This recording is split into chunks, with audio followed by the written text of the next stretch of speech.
Good morning all of you. आज के session में हम लोग बात करने वाले हैं Similipal national park. Similipal national park, ये सिमलीपाल है क्या?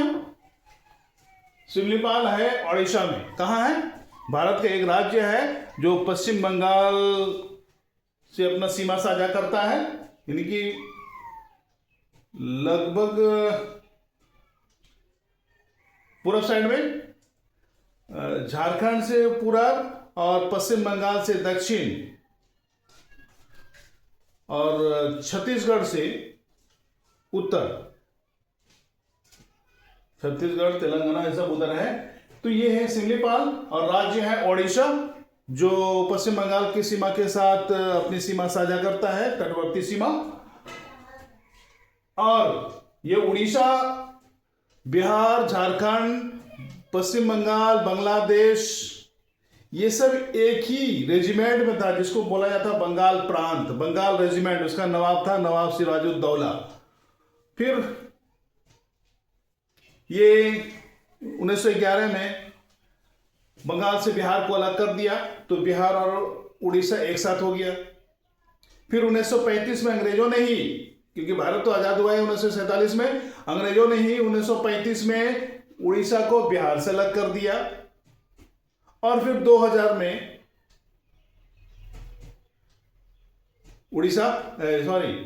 बिहार और झारखंड अलग हो गया। चलिए हम लोगों को चर्चा करना है सिमलीपाल पर। सिमलीपाल कहाँ है? ओडिशा में है। और ये जिला किस जिला में मौजूद है? ये मयूरभंज। कहाँ है? मयूरभंज में। ये सिमलीपाल नेशनल पार्क मयूरभंज जिला में है। ठीक है। और ये हमारे देश का 107वां नेशनल पार्क है। 107वां नेशनल पार्क है, यानी कि लगभग लास्ट में ही ये बना है। जैसे यहां देखिए ना, 1994 में बायोस्फीयर घोषित, और ये नेशनल पार्क तो 1980 में घोषित हुआ है। ठीक है। और बायोस्फीयर 2009 में घोषित हुआ है। तो खैर आगे चलेंगे हम लोग। तो मयूरभंज जिला कौन सा है? मयूरभंज। और ये 107वां नेशनल पार्क है हमारे देश का, और ओडिशा का सबसे बड़ा नेशनल पार्क है। ओडिशा का सबसे बड़ा नेशनल पार्क है कौन? सिमलीपाल। सिमलीपाल नेशनल पार्क ओडिशा का सबसे बड़ा नेशनल पार्क है। इसका क्षेत्रफल है 2750 स्क्वायर किलोमीटर। 2750 स्क्वायर किलोमीटर इसका क्षेत्रफल है। और यहाँ पे 1979 में 2200 यानी 2200 स्क्वायर किलोमीटर में वन्य जीव अभ्यारण्य घोषित किया गया। इतना बड़ा क्षेत्र को, 2200 किलोमीटर स्क्वायर के क्षेत्र को वन्य जीव अभ्यारण्य घोषित किया गया। कौन किया? राज्य सरकार ने किया। किसे किया? उड़ीसा सरकार ने किया। और 1980 में 330 स्क्वायर किलोमीटर को नेशनल पार्क का दर्जा दिया गया। और ये किसने दिया?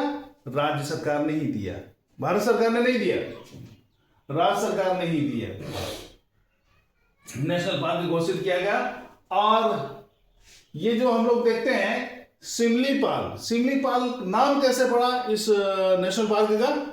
इस नेशनल पार्क का सिमलीपाल नाम इस तरह से पड़ा, वहां पे सेमल का पेड़ बहुतायत से मिलता है, बहुत अधिक, यानी सेमल का ही जंगल है।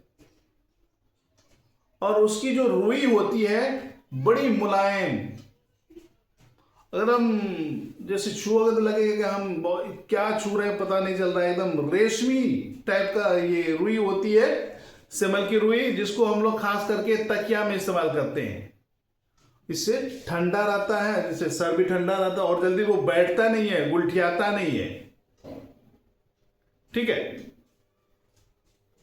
तो वो है सिमल, और उसमें बीज भी होता है छोटा छोटा, जिसकी वजह से तकिया का रुआ जमता नहीं है। तकिया की रुई जमता नहीं है, और वजन तो होता ही है, लेकिन उसका रिजाई नहीं बनता है।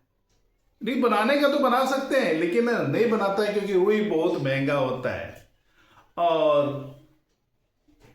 हल्का क्रीम कलर की रुई होती है। तो इस तरह के पेड़ वहां पे बहुतायत में पाए जाते हैं, यानी कि इसी का जंगल है। तो इसी सेमल के पेड़ की वजह से इस पार्क का नाम सिमलीपाल रखा गया।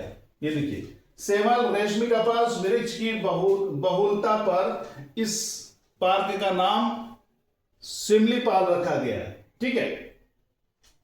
1994 में इसे बायोस्फीयर का दर्जा मिला। किसने दिया?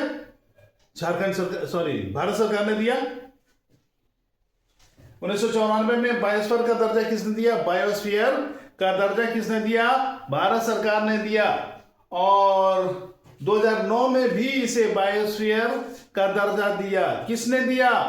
यूनेस्को ने दिया। यानी कि ये Similipal national park UNESCO world heritage site की सूची में यह शामिल है। समझे? खास करके यहां पे जो सेमल का पेड़ है उसके चलते इसका इंपॉर्टेंस बढ़ जाता है, क्योंकि सेमल भारत में बहुत सप्लाई होता है और बहुत ही बेहतरीन प्रकार की रुई के रूप में जाना जाता है। उसके बाद यहां पे वन्य जीव कौन कौन पाया जाता है? रॉयल बंगाल टाइगर, हाथी, सांभर, भालू, तेंदुआ, उसके बाद हिरन, नीलगाय, मोर और काला बाघ। काला बाघ तो ऐसे ही फोटो में ही देख पाते हैं, कहीं मिलता नहीं है। लेकिन एक बार मैं जब गया था पटना में जो जू है, चिड़ियाघर है, वहां पे एक काला बाघ देखा और बहुत ही सुंदर और जबरदस्त और हेल्दी था। ऐसा नहीं कि सुखल पकल, काफी हेल्दी था और देखने में भी खूबसूरत लग रहा था। कभी ऊपर जाके बैठ जाता था, कभी नीचे टहल रहा होता था। तो वहीं पे देखा था काला बाघ, और काला बाघ चीता से भी ज्यादा लगता है खतरनाक देखने में। तो दोस्तों, ये वन्यजीव यहां पे कौन कौन है?